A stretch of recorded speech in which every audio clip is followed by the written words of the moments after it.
Hi, this is Noma Dimitri from the garden.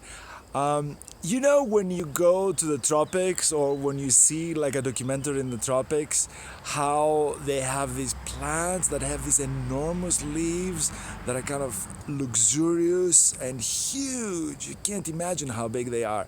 And they look beautiful, beautiful, and they make you feel like you're a tiny, tiny thing.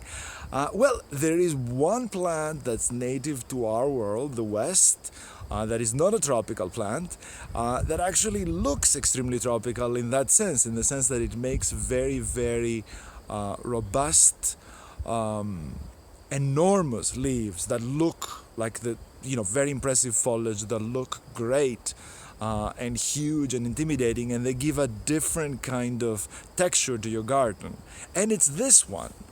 Look how big this is. I'm gonna go down on my knees in front of it so you can get an idea of the size. We're talking really, really huge. This is one leaf here. So basically kind of the size of 3 of my heads. And beautiful. Have you guessed what this is yet? Because you know it. And you know it because many of you have eaten it. It is, okay, I'm going to reveal what it is for those of you that don't know it. It is a rhubarb. It is just a rhubarb. And it looks just like a tropical large leafy plant. And you can grow it anywhere you want, even if it snows, it's kind of shitty conditions, non-tropical conditions, cold weather, you can grow it.